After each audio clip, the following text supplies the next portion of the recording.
What's up, friends of the good mood? This is Manni, and welcome to the ARES, how you should probably run it these days. And yeah, the best ARES maybe. And I want to explain why, okay? There's a thing, I'm reading a lot of comments of people saying the ARES is no longer a viable robot with the introduction of the Leech robot, basically out-brawling it and killing it in shield and all that. And yeah, that's true, but all you need to do in order to make the ARES work again is to change its setup. Instead of running it as a ultra short-range brawler, which you used to do, now against shield breaker modules and flying out chuns with shield breaker and then the Leech, all you gotta do is just change the setup. Go to a long-range setup on the ARES and you'll see it will shine again, brighter than anything you've seen before as in terms of sniping. And I've already shown you this setup a few times during live streams. The Spark and Pulsar, in my opinion, an excellent combination. Pulsar is 600 meters range, no lock-on required, and locking down the enemy. And then Spark being decent at long range and very dangerous at short range. You see here there's an out-chun coming in. Unfortunately, my Quantum Radar didn't last long enough for us to kill it. So this is basically the setup here, and 4 built-in weapons that go 500 meters. So the weapon setup is 500 to 600 meters range, and this is exactly what you want to have on a map like Springfield Canyon, Yamantau, or even some other maps like Power Plant, where you can, do your 500 meters range very often. Okay. And yeah, by the way guys, if you like this kind of content, you want to see more of it, and you haven't yet subscribed, then do that right here as you see on screen with a notification bell, because I know for a fact there's a lot of you guys out there who haven't yet subscribed, but are regularly watching the content, which by the way, thank you and awesome. But yeah, you could also subscribe guys and get notified for the upcoming videos and live streams and whatnot. And also, giveaway. I think it's almost time again for the next giveaway, and I'm thinking that maybe this time we're gonna be able to do something special with the other, with maybe the cryo weapons. So yeah, that's something I want to show you. And by the way, guys, I also had today, I'm releasing another video on the Paramotor channel, and it's an interesting one, where I flew with a paramotor above a plane. And I also had my first wing collapse, and this all happened in one video. My wing collapsing during the flight, and also, me flying with a paramotor above the plane that was crossing underneath me. That is so amazing, guys. You gotta watch this video, really, if you are interested, even the slightest bit in this kind of stuff. In the upper right corner is the video for you guys. Go ahead, check it out. I'm promising you, it's gonna be an interesting one. You're gonna see that. You're gonna want to see this if you are slightly interested in this kind of thing. And my wing collapse happened twice in a row, man. That was a bit of a scary situation right there too. And all that is being seen or shown in this video. But yeah, so back to War Robots right here. Let's see how many things we can kill. We have already gotten 10 kills, and there would be kill number 11, but this one is going to be taken away by somebody else. And this hover, a hover is really difficult to play against an ARES, because he can't go through my shield, and I can just snipe him away with all these things, even though he's got a ridiculous amount of firepower against the 8 weapons coming from the ARES at the same time. No way, man. No way. And the only thing maybe that he could have run is basically, what's it called? The shield breaker. With a shield breaker, he would be able to do significant amounts of damage to me too, but I think I would still kill him faster with these 8 weapons, right? Okay, there goes the Pursuer. The Pulsar, did you notice? I've just noticed that during this video, by the way. The Pulsar fires for 5 seconds, and then it reloads for 5 seconds. So the Pulsar is going to be available to you guys half the time of your firing. Half the time. So that's interesting. I did not know that the reload was taking as much time as the actual firing phase of the Pulsar. And I wonder if it had been like that all along. I feel like the Pulsar, there was a time when it was more powerful even. Maybe, I'm not sure. Uh-oh, I'm dead. 6 seconds to my shield, and this guy's already running his built-in retribution ability. So yeah, that's it. So can I snipe this kill here? Zip. Yep, my kill. Nice. Alright, we've got 16 kills. We've gotten 6 more kills since I last counted a minute ago or whatever. So that was insane. Let's go and attack. There's still 2 people fighting each other. Maybe we can lock down the ARES here. Yup, he is locked. And that probably means he's dead. I didn't need that for it, but I wanted to make sure the other guy's not gonna get the kill. Who knows if he had walked away. Okay, here comes the ARES. Bringing up my shield. Oh no, I'm an idiot. I could have waited with my ability, walked towards the ARES, and then taken out the ARES right there. But I guess what I wanted to do here in this situation is I wanted to get the Outshun before he flies again. And because I knew I could deal with the ARES anyways. He's coming up now, and we have cover. So I can just kind of corner shoot him. And then corner shooting from the other side. I'm trying to lock him. In this situation, I was not lucky enough to get the lockdown happening here. Now he's bringing up the shield, which I kind of expected him to do. And there are many possibilities and many ways to kill him now. I could activate my own shield, but I wanted to do it without the shield. I want to do it without the shield entirely, because, you know, he was the one who walked towards me, right? He took the disadvantage of me having cover, so the least I can do in return is not run the shield, okay? So when he's the one taking all the disadvantage with me having cover and him walking up to me, so not taking the shield here, I think is a fair move. So let's walk in and and take that Nemesis out. Look, oh, he's running the anti-shield.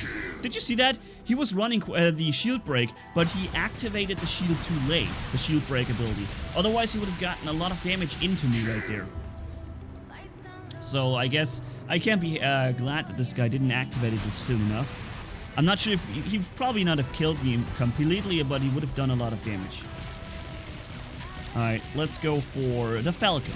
And this is why I have the Spark on it, right? Because with this, even if you do get caught in a short-range situation against a brawler, with these Sparks you can do a lot of damage. This is the thing. See these Sparks? They fire so long at the enemy and they do so much damage over the course of their firing phase that the enemy's really gonna have a big problem right there. Even a Falcon, even a T-Falcon will suffer significant damage from these two Sparks. Not to mention the Pulsars being quite good as well, and locking him down.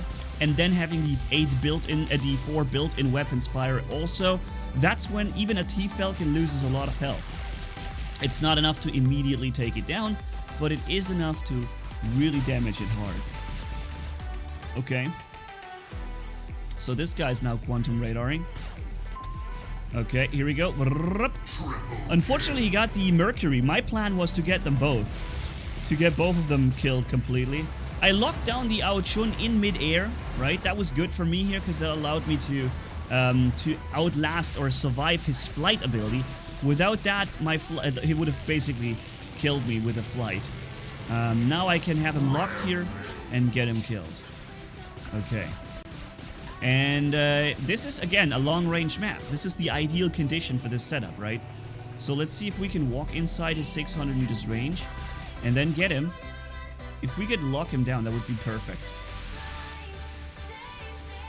Okay. Come on, be locked down, sir. There it is, locked. I'm absorbing a bit of his firepower, and here we go. And bye-bye. A full Fenrir snagged. Why? Because he activated his shield. And for a few seconds after activating your shield, you cannot deactivate the shield again to get your resistance back. And this is what killed him right there. If he just didn't activate the shield, he would have had 50% damage resistance. By the way, you can block suppression shots from staying right here. See that? Behind this little thing, you can fire across that, and you can block the suppression.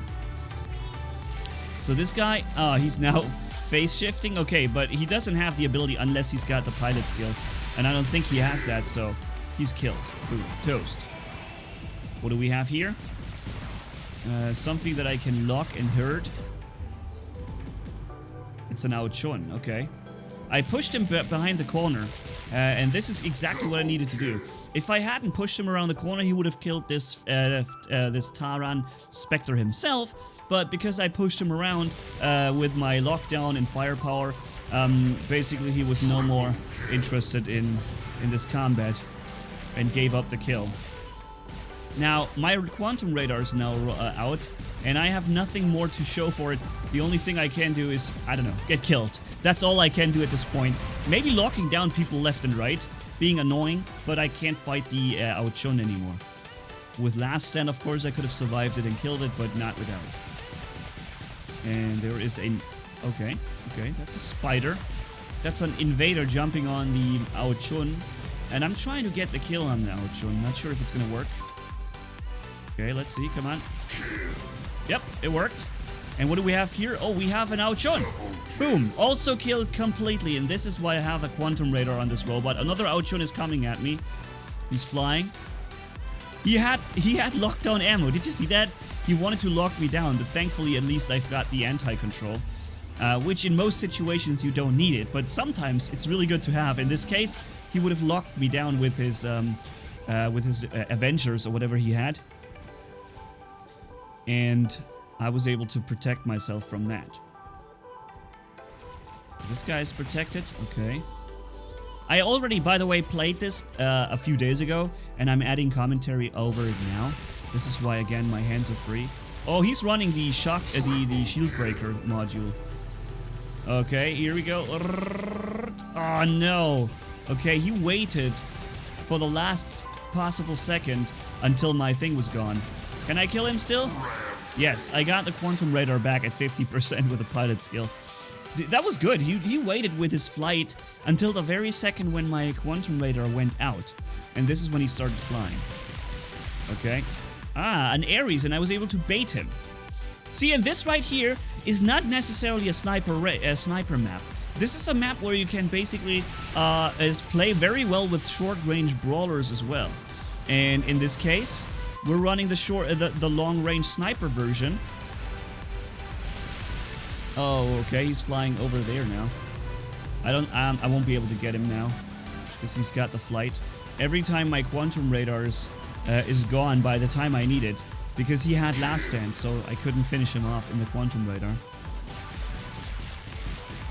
But yeah, so a lot of maps allow you to have 500 meters range or so and use it. And this is one of them. Even Power Plant, as I said, and also Valley, for example, will give you a few spots where you can use 500-600 meters range against the enemy.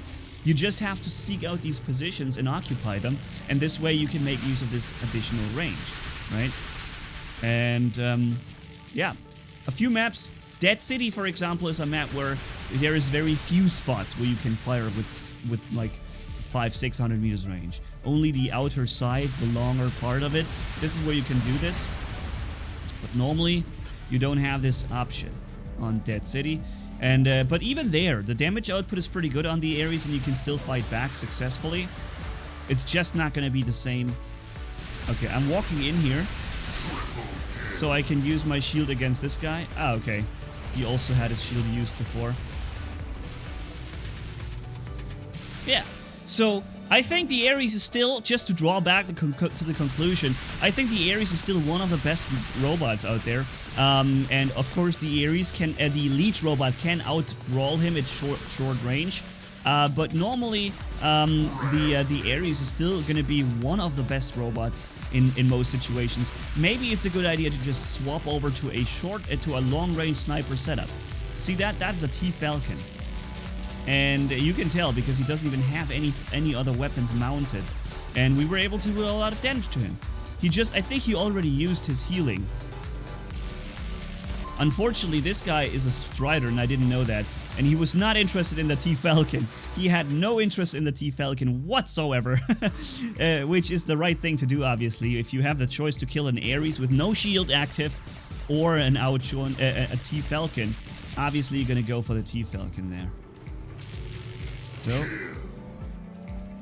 and he even said no. So, are we going to be able to lock him? Yep, we did.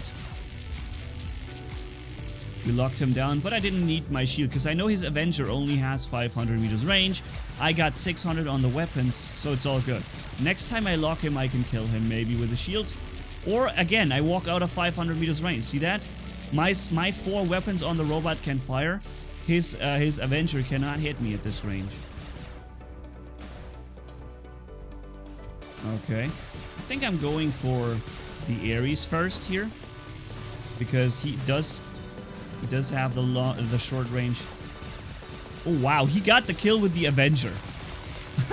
He got the kill with the Avenger even though I was running 8 weapons against the guy at the same time. And with one weapon, with one Avenger, he managed to steal the kill. Crazy. That is free fall, guys. That's how free fall looks like. Come on, dude. Alright, we have the shield, so we can run the shield now and finally kill him. The T-Falcon, although it does have a lot of health, cannot withstand the firepower of 8 weapons simultaneously for a very long time. Is that Invader he's just used? Ah, I remember this. I outwalked him.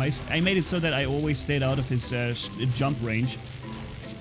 Because, again, if you play the ARES now in short range, there's a chance you get destroyed by jumping in Invader or by a Leech or whatever. But if you stay at longer range and you use your superior firepower at that range, not gonna happen. You're one of the best. And that is, I think, something I wanted to show you guys. The ARES being still one of the best robots as long as you stay at a longer range and just make it a long range setup, right? So thank you guys so much for watching. If you enjoyed this video, leave a like and comment down below. And if you haven't already, hit subscribe, as brutal as a man can hit for more. Thanks for being with me. You guys are awesome as always. Manni-Gaming signing off. Bye-bye.